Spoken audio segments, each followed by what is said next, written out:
TV, c'est la chaîne providentielle. Rien ne se perd, rien ne se crée, tout se transforme. Abonnez-vous massivement sur votre chaîne. Abonnez-vous massivement sur votre chaîne. Bienvenue sur la chaîne 13 Pro TV. C'est 13 Pro de la présentation. Aujourd'hui, nous avons le plaisir de vous annoncer notre invité de ce jour. Il s'agit bien de M. Wilfried Monké, un international congolais que nous allons recevoir aujourd'hui.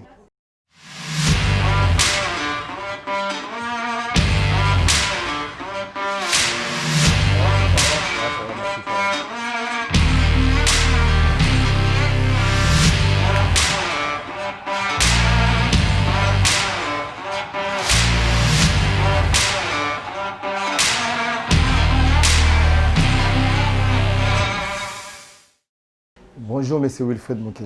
Bonjour. Comment allez-vous? Moi, ça va très bien, merci. Avant de commencer, le but de notre émission, c'est que vous soyez vraiment à l'aise. Donc, soyez à l'aise, on va parler sur votre carrière un peu, mais il faut que vous soyez à l'aise. Ouais, non, ça, je suis déjà à l'aise de toute façon. Ah, cool alors.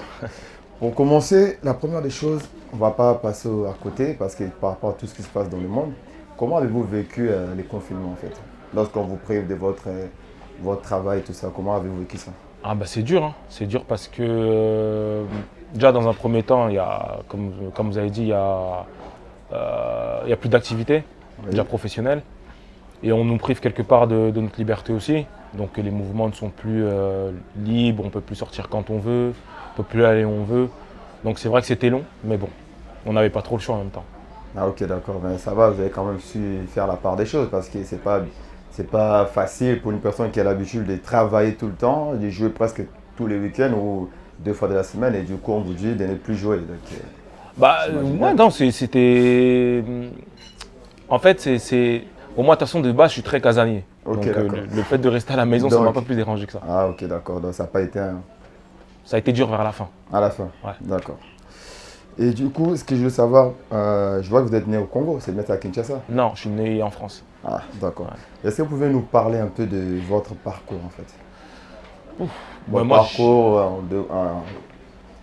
tout ce qui vous concerne? Ouais, ben moi j'ai un parcours, comme je dis, assez atypique. Parce que j'ai pas connu de centre de formation. C'est-à-dire que j'ai joué jusqu'à l'âge de mes 19 ans, j'ai joué en région parisienne. Moi j'ai commencé au Blanc-Ménil, là où j'habite. Et du coup j'ai fait 3 clubs en région parisienne, j'ai fait Blanc-Ménil.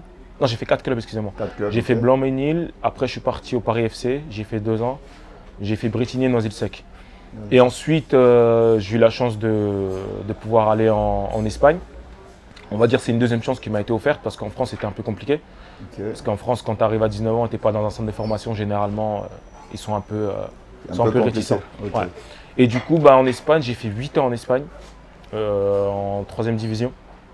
Et donc il y a un moment donné où j'ai vu que ça bloquait un peu parce que c'était pas parce que j'avais pas le niveau, je pouvais jouer au-dessus, mais il y a eu des choses à des moments précis qui se sont passés qui m'ont peut-être bloqué aussi. Et ensuite, vers la fin, j'avais pas cette personne-là qui me faisait pleinement confiance au point de me dire viens, je vais te donner ta chance. Ok, d'accord. Donc après, on m'a proposé d'aller en Roumanie. J'y ai fait 2 ans et c'est là-bas que ma carrière en fait, elle a pris une autre tournure. Et après, et là par la suite, ça fait 3 ans que je suis en Turquie. D'accord. Et votre premier contrat professionnel, c'était en Espagne alors? C'était semi-pro en Espagne. Ouais. C'était semi-pro, c'était plus en Roumanie. Et quand vous partez en Roumanie, c'est là où vous avez signé votre premier contrat? Ouais, voilà, on va dire ça. Ok, d'accord. Et comment vous avez géré ça en fait? Parce que lorsqu'on a tourné un peu à gauche à droite, et jour au lendemain, on signe son premier contrat professionnel, c'est comment ça s'est passé? En fait, c'était... comment je peux l'expliquer? Je l'ai pas. Moi, c'était une opportunité qui m'était donnée. Du coup, j'avais pas. Je sais que le foot, ça va très vite dans les deux sens. Autant je peux signer professionnel aujourd'hui, demain, je peux être nulle part. Donc, vu que j'arrivais dans un bon club, mais qui avait des objectifs de monter, etc. Moi, j'avais des objectifs précis. Je ne prenais pas en compte le fait d'être professionnel. C'est un statut en fait, d'être professionnel. Du coup, je me suis juste fixé des objectifs et après, c'est vrai que ça allait très vite. Ça allait très très vite et du coup, je me suis retrouvé. De signer en 2e division en Roumanie, l'année d'après être dans le meilleur club de Roumanie en fait. D'accord. Et depuis un moment, là, vous êtes en Turquie, ça fait 2-3 ans que vous êtes en 3 Turquie. ans. Et comment ça se passe là-bas? Ah, la Turquie, c'est très spécial, hein. La C'est-à-dire Turquie, c'est comment? spécial parce que je dis que la Turquie, c'est des Européens, c'est l'Europe avec une mentalité africaine un peu. Ok. Pourquoi? Parce qu'ils ont les infrastructures, ils ont tout ce qui est stade, centre d'entraînement, même au niveau du cadre de vie, de la ville, supporters, ils ont tout. Mais après, c'est dans le fonctionnement au niveau administratif, c'est très spécial. Ils ont un peu une mentalité un peu très différente de ce qu'on peut trouver ici en Europe. Ah, ok. Mais sinon, en norme générale, ça va, ça se passe plutôt bien. Je m'y plais bien en Turquie, donc ça va. D'accord. Si je vous demande par exemple, que pensez-vous de la place du racisme dans les sports en fait?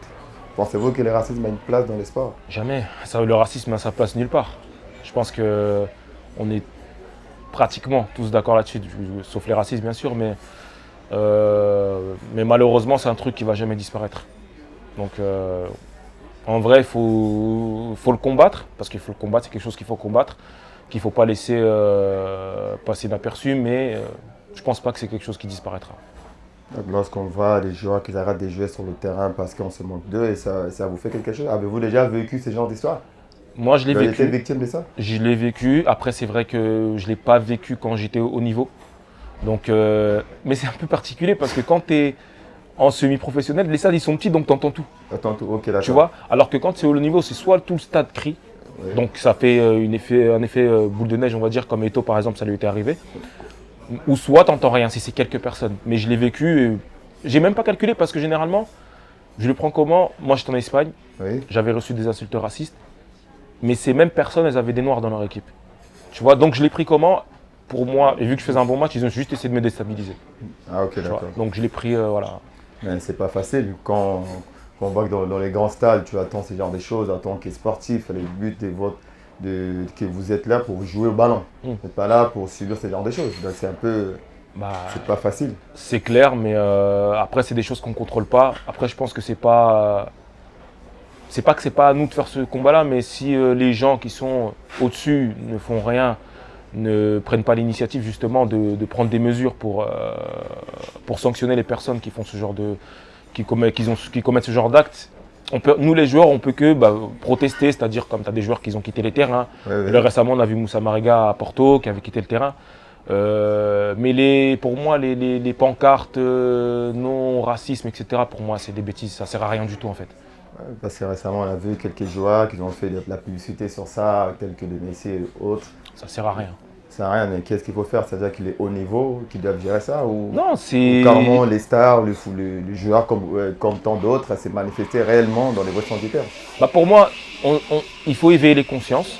Oui. Bien évidemment, il faut que les gens prennent conscience que c'est quelque chose qui n'a pas sa place dans le sport. Mais derrière ça, s'il n'y a pas de mesures qui sont prises contre ces personnes-là, ils ne vont jamais changer. Un supporter qui va dans le stade, qui fait des cris de singe, si demain il n'a pas de sanction par le club ou par la fédération, et le mec, on lui permet de revenir au stade à chaque fois, il s'en fout, il va revenir, il va recommencer. C'est pas parce que tu vas faire Messi va faire une annonce à la télé ou un autre joueur que le mec il va arrêter, tu vois.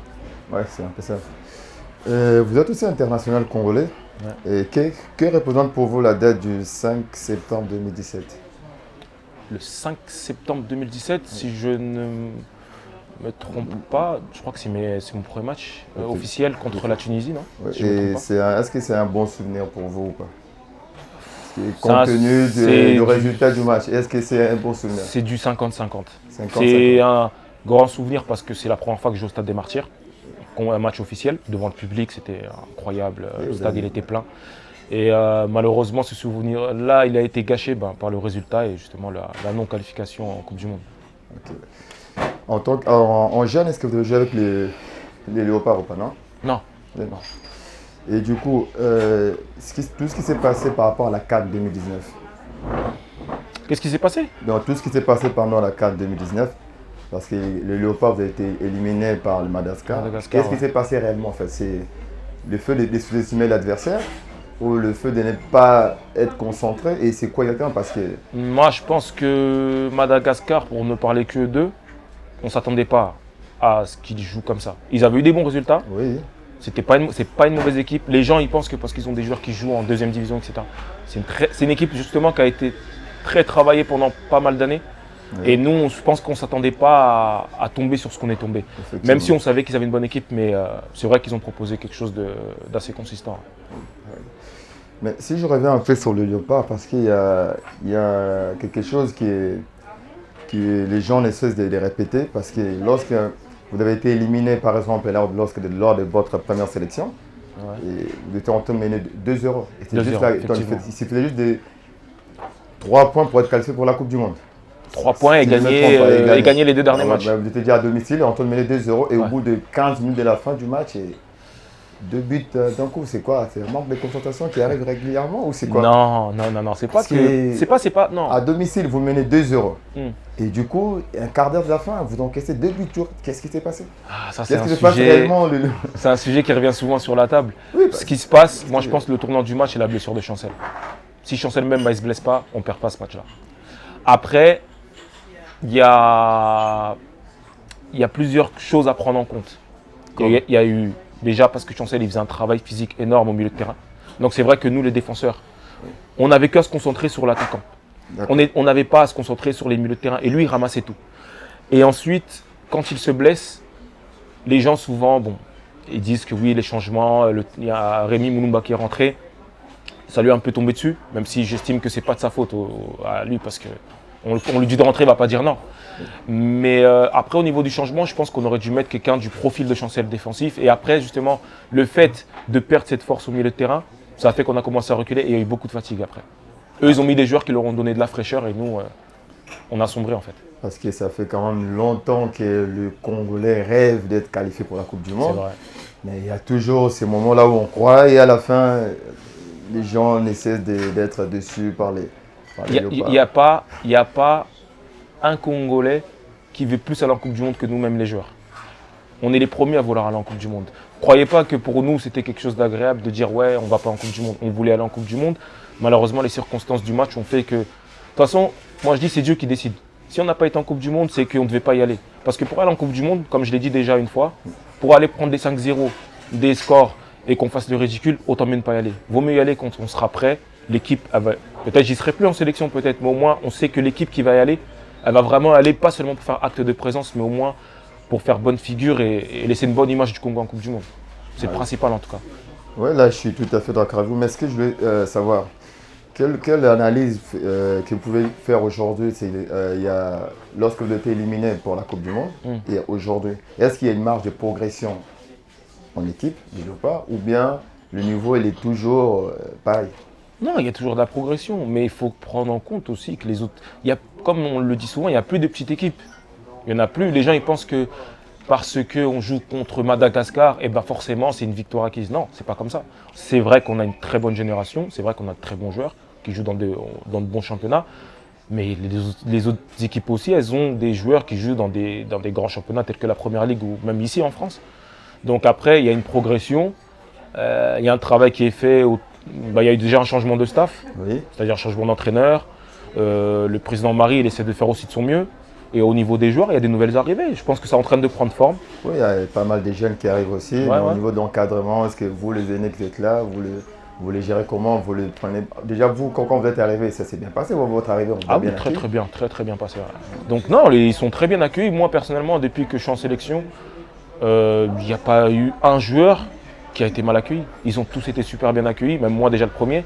Et après, l'ambiance, elle est juste magnifique. Donc après, c'est juste que ce qu'on peut vivre entre nous en tant que groupe à l'extérieur, il faut juste que ça puisse se refléter dans le terrain. Qu'il y ait une complicité sur le terrain aussi. J'ai un confrère à moi qui est au Congo qui m'a dit que la plupart du temps, les internationaux, lorsque vous venez au pays, vous ne cessez de parler que d'histoire des primes. Qu'est-ce que vous pouvez répondre à ça? Est-ce que c'est de notre faute? Non, moi c'est ce que justement, non, c'est à ce monsieur qui... Est-ce que c'est de notre faute? Nous, tout ce qu'on demande, et je pense que c'est légitime et c'est tout à fait normal, je vais te prendre un exemple tout bête. Bakambu, il joue en Chine. Oui. Il quitte la Chine. Il fait, je ne sais pas combien d'heures de voyage. 14, 18 heures. Voilà, il fait beaucoup d'heures en tout cas. Oui. Il arrive en sélection. C'est-à-dire que déjà, quand tu voyages autant et qu'il y a une fatigue, tu t'exposes à des risques de blessures. Les gens ne savent pas. Nous, c'est vrai qu'il y a eu, le président Marie l'a dit il y a quelques jours, je l'ai suivi dans un live, il dit qu'on avait demandé de voyager en business, etc. En fait, ce n'est pas du luxe qu'on demande. C'est juste des choses qui sont normales parce qu'on les a en club. Mais pas seulement par rapport à ça, c'est parce que nous, on doit protéger notre corps. On doit arriver bien, on doit être frais. Et quand tu arrives et que là, ils te disent que ouais, on va donner la prime tel jour ou avant de jouer et c'est pas fait, c'est tout à fait normal. Parce que même pas pour nous, moi je vis pas de ça. Mais les joueurs, les locaux, par exemple. Les locaux, la prime, elle fait beaucoup pour eux. Parce qu'il y en a, peut-être ils ont des retards de paiement, il y en a qui ne touchent pas beaucoup. Et donc le fait d'arriver en sélection, c'est eux aussi une opportunité quelque part d'avoir un peu d'argent. Tu vois, donc, et eux, ils ont peur de parler. Donc sinon, on ne parle pas. Tu vois, donc c'est un peu ça, quoi. Mais c'est pas de l'avarice ou quoi, on veut de l'argent, ça n'a rien à voir. Parce que ces genres d'histoires, il y a des jeunes joueurs qui ont envie peut-être d'aller à la sélection, mais lorsqu'ils entendent ce genre d'histoire, ça ne les arrange pas non plus. Ils disent, mais déjà, regarde comment ça se passe. Croyez-moi que les binationaux, en tout cas je peux parler que pour les binationaux, Oui. qui ne viennent pas, c'est pas parce que les primes sont payées en retard. Ça n'a rien à voir. C'est pas Il faut ça les intéresser. Mais oui, mais c'est pas l'argent qui te fait venir en sélection. À la base, oui, je suis d'accord avec vous. C'est pas l'argent de sélection qui te fait pays vivre. déjà avant tout. Non, mais même au côté de l'amour, il est là. Oui, Mais c'est pas l'argent de sélection qui te fait vivre. Nous, c'est l'argent qu'on touche dans nos clubs. oui, c'est ça. Oui. Donc tu viens bien évidemment pour l'amour du maillot. Mais après, ceux qui sont peut-être un peu réticents ou qui doutent, Oui. c'est par rapport aux conditions. Tu vois, ils se disent, ouais, tu vas jouer dans des... Enfin, peu importe. Chacun, il a sa façon de voir les choses. Après, il y en a d'autres qui attendent de voir s'ils peuvent jouer en équipe de France, s'ils peuvent jouer en Belgique ou en Angleterre aussi. Tu vois.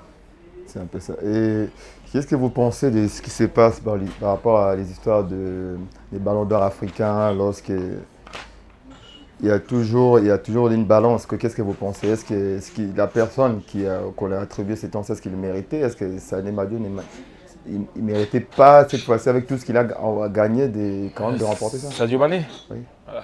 Pour moi, en tout cas, il méritait de prendre le ballon d'or. Je sais pas. En fait, le problème avec le ballon d'or, c'est que on ne connaît pas réellement les critères. Ils nous disent que c'est sur... Un coup, ils vont te dire c'est le meilleur joueur sur toute une saison. Un coup, ils vont te dire il faut gagner des titres. Un coup, l'année de la Coupe du Monde, ils vont te dire c'est le meilleur joueur de la Coupe du Monde. En fait, tu ne sais pas réellement. Moi, je pense qu'ils vont seulement où ça les arrange. Et comme l'Africain dans le football, il n'est pas considéré, on ne lui donne pas assez de valeur, et ben, logiquement, tu te retrouves avec des Sadio Mané après une saison comme ça qui finit, je ne sais pas s'il a fini 5e ou je ne sais plus combien, 3e. Oui, je pense 3e, quelque chose comme ça. Mais d'après, il y a beaucoup de gens qui ont été déçus parce qu'on pense tous qu'il est mérité, mais bon, après la réalité est une autre chose. Ouais. D'accord. Et je voulais savoir un peu, votre parcours n'a pas été facile parce que lorsque on a atteint un âge dans le football, là, ce qu'on sait aujourd'hui, parce qu'il y en a qui sont pro à 17 ans, 18 par là. Et que pensez-vous des personnes, par exemple, qui se retrouvent au pays? Parce qu'au pays, au Congo, là-bas, il n'y a pas de centre de formation. Enfin, il y a quelques centres. Peut-être dans d'autres villes, mais à Kinshasa, réellement, il n'y a pas d'autres centres. Mais que pensez-vous de ces gens, de ces jeunes qui sont en train de se battre? Parce qu'aujourd'hui, vous êtes quand même...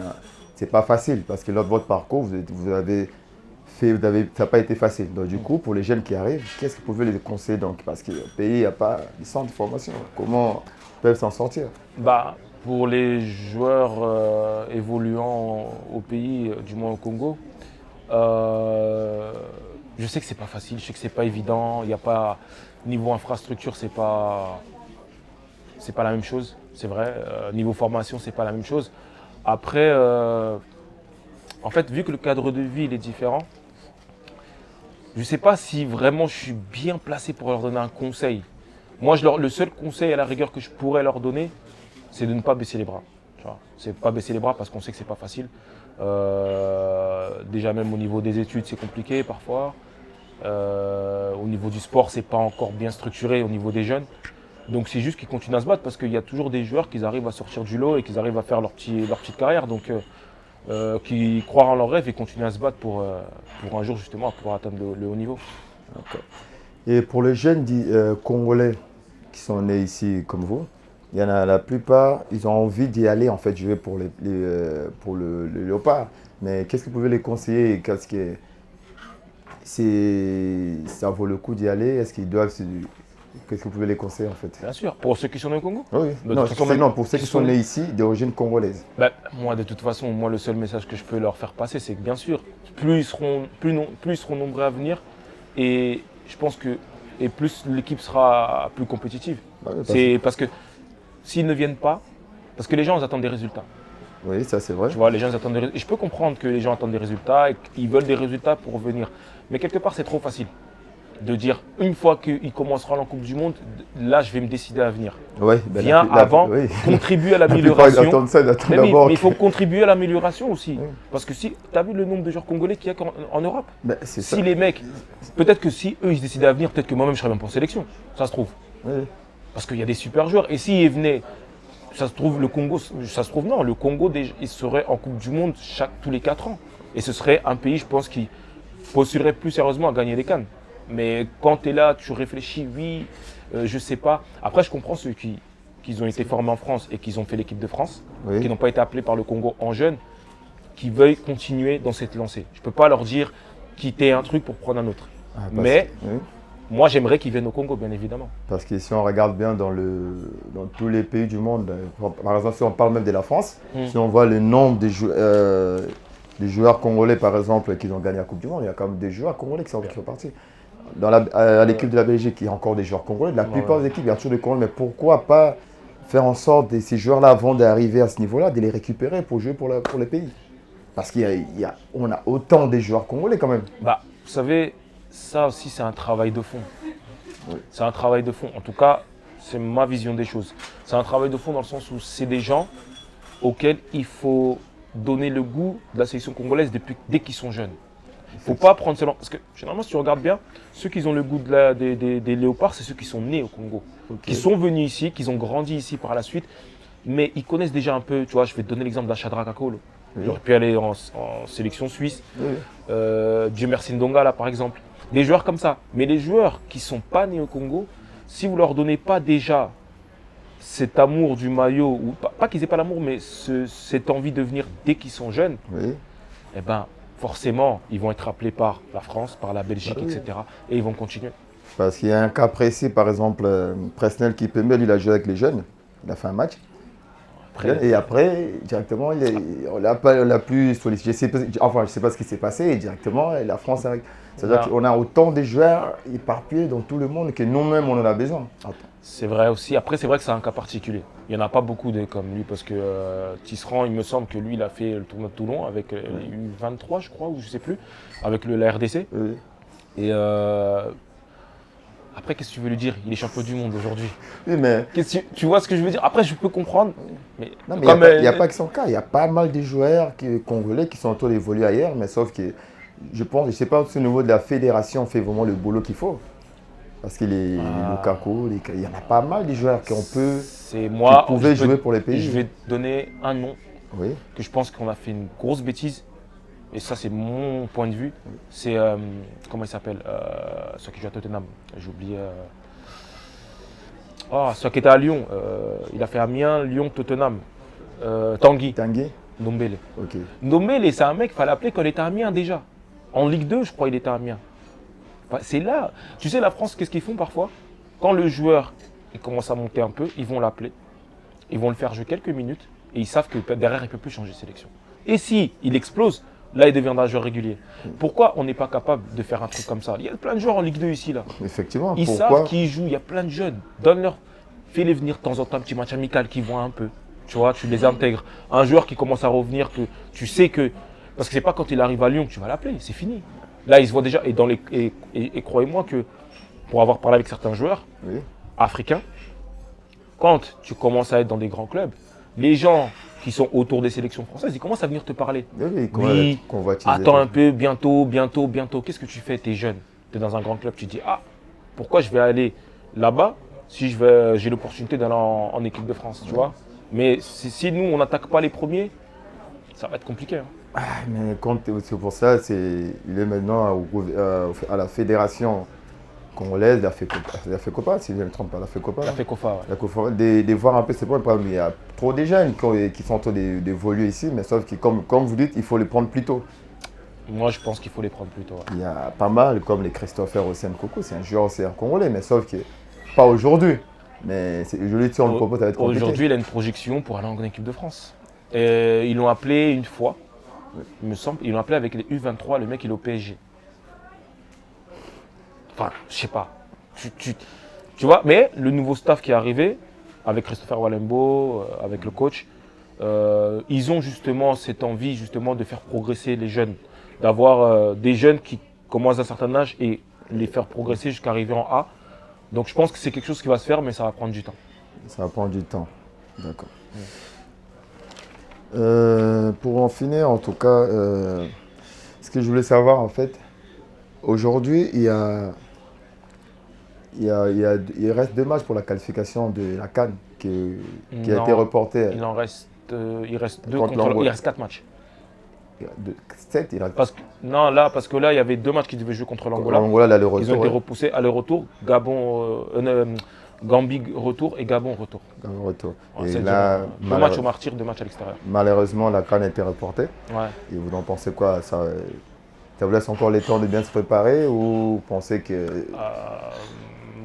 Écoutez, je sais pas comment le prendre. Est-ce que c'est un mal pour un bien? Est-ce que de toutes les façons, je pense pour certains joueurs qui, par exemple, pouvaient être blessés, ça va leur faire du bien. Je pense qu'ils puissent se récupérer ou ceux qui veulent se relancer. S'ils avaient comme objectif de venir en sélection, ça va leur faire du bien. Après, moi, ce qui me dérange plus, c'est même pas le fait qu'ils soient repoussés, c'est juste de le faire en hiver. Pas par rapport au. Oui, ça serait pour le mois de janvier ou février. Si je me Ouais, trompe pas, mais ça 2021. porte préjudice aux joueurs africains dans leur club. Et ça, du moins, il faut que les fédérations africaines, elles en tiennent compte. Parce qu'il y a beaucoup de joueurs qui perdent leur place de titulaire quand ils viennent à la CAN.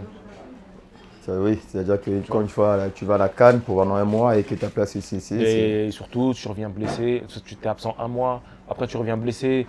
Moi, il y avait Benik Afobé. Oui, Il n'était pas venu, la première fois qu'il avait été sélectionné, il n'était pas venu à la CAN parce que son club, ils l'ont mis à l'ultimatum. Ils l'ont dit soit tu pars à la CAN, tu perds ta place, on prend un autre attaquant, soit tu restes. Il a dû faire un choix. Ah, malheureusement, ça n'a pas été facile. C'est Une difficile personne qui a envie de jouer pour son pays et qu'on le prive. C'est toujours le joueur qui se retrouve au milieu. Donc voilà. Pour en finir, je voulais savoir, on ne peut pas passer à côté, je sais que bientôt, est-ce que c'est toujours la Turquie ou vous pensez ou on doit attendre à une autre destination? À l'heure actuelle, j'en ai aucune idée. Je ne peux pas vous donner de détails ou même ne serait-ce que dire. Parce qu'en fait, le truc, c'est que vu que tout a été décalé. Oui, tout a été décalé et là, c'est. La France, à partir d'aujourd'hui, il me semble, ils peuvent transférer les joueurs qui jouent à l'étranger. Ils ont commencé il y a quelques jours déjà au niveau entre clubs français. Et la Turquie est en train de finir son championnat. D'accord. Du coup, le mercato, là, il y a une première fenêtre, il me semble, je ne sais pas si jusqu'en août ou là. Et ensuite, il y aura une deuxième fenêtre qui sera il me semble, jusqu'en octobre, je crois. Si je ne me trompe pas, c'est 12 semaines en tout cas. D'accord. Donc il y a le temps, mais je suis dans l'attente. Pour l'instant, vous n'avez aucune idée de votre destination? Non. Pour l'instant, je me prépare et puis si ça doit venir, de toute façon, généralement sur les réseaux sociaux, j'annonce plus ou moins où ce que je vais aller. Donc j'espère que ça va venir le plus rapidement possible en tout cas. Nous espérons beaucoup. De toute façon, et je tenais beaucoup à vous remercier pour le temps que vous avez accordé pour l'interview et espérons que dans pas longtemps, votre transfert serait fait. Comme ça, au moins, on sera au courant et on parlera de ça par rapport à notre chaîne aussi. Non, c'est moi qui vous remercie pour l'invitation et vous serez tenu au courant quand il y aura du nouveau. Ok, d'accord. Merci beaucoup. Merci. Ciao.